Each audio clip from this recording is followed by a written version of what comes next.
Assalamualaikum warahmatullahi wabarakatuh. Perkenalkan, nama saya Willy Fatras, NIM 181010503534 dari kelas A637. Di sini saya akan mempresentasikan materi saya yang berjudul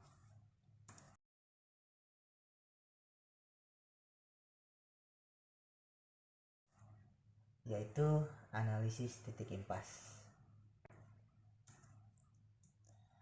Pengertian titik impas. Analisis titik impas atau analisis pulang pokok atau BEP, sering juga disebut analisis perencanaan laba atau profit planning. Biasanya digunakan perusahaan yang akan mengeluarkan produk baru. Analisis titik impas ini juga berguna untuk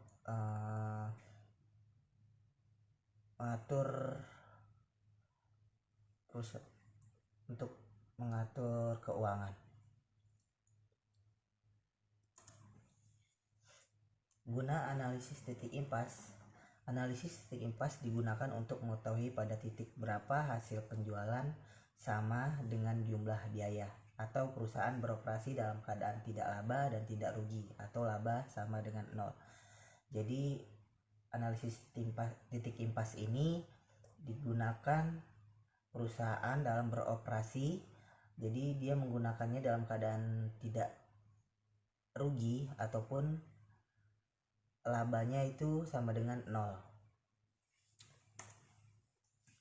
Informasi yang diperlukan dalam menentukan BEP, tingkat keuntungan atau laba yang ingin dicapai dalam suatu periode, besarnya kapasitas produksi yang tersedia atau yang mungkin dapat ditingkatkan, jumlah biaya yang harus dikeluarkan baik biaya tetap maupun biaya variabel.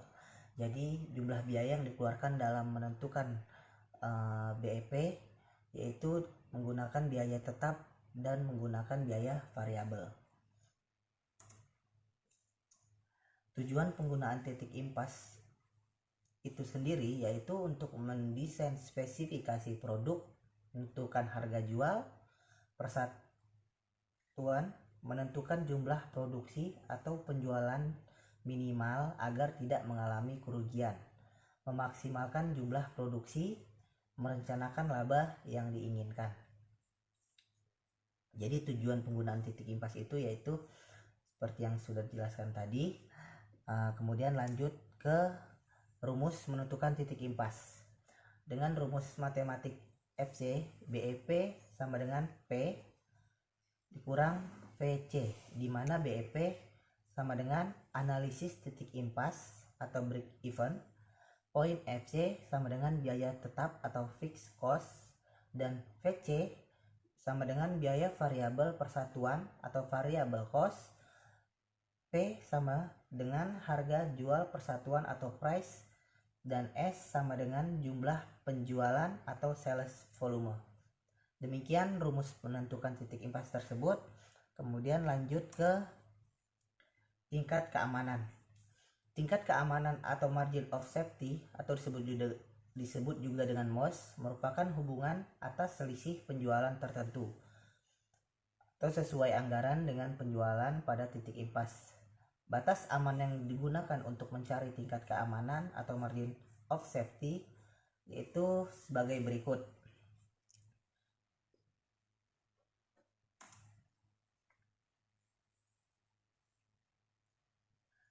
Di sini ada penjualan yang direncanakan. Jadi MOS sama dengan penjualan per budget atau penjualan titik impas dikali 100%. Yang kedua, penjualan MOS penjualan per budget dikurang penjualan per titik impas dikali 100% penjualan per budget. Jadi keamanan MOS itu sendiri ada dua.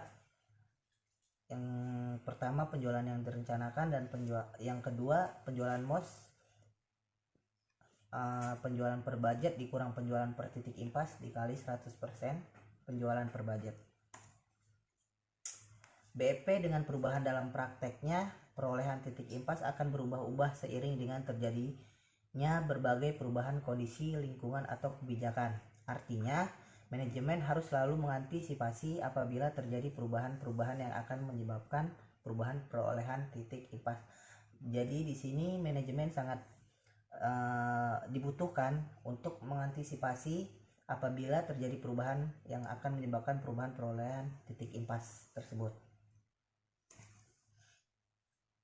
Pengaruh perubahan harga jual. Jadi kita di sini mengambil contoh apabila terjadi kenaikan harga jual per unit dari 5.000 menjadi 6.000 sama dengan dia naik 20%. Maka pengaruhnya akan mengubah BEP menjadi lebih kecil baik dalam rupiah maupun unit. Jadi ketika perubahan harga jual per unit mengalami kenaikan, maka BEP menjadi lebih kecil baik dalam rupiah maupun per unitnya.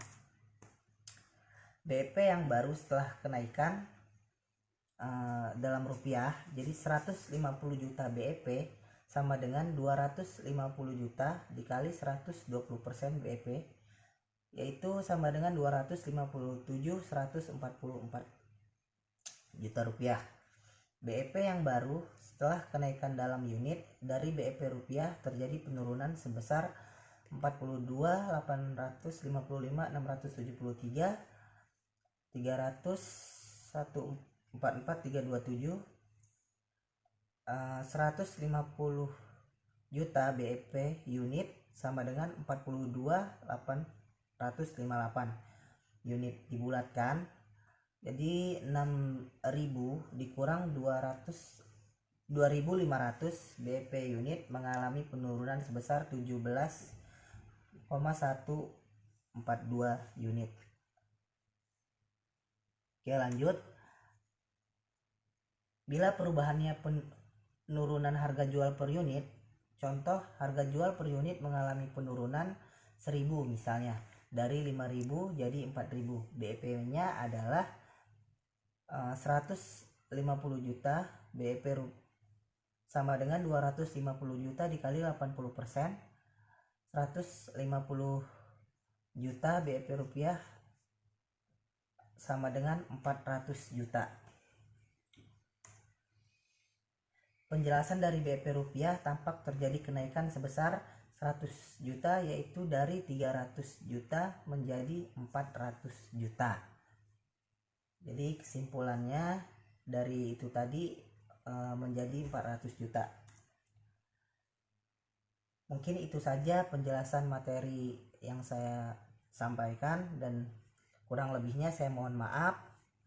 Sekian presentasi dari saya mengucapkan terima kasih.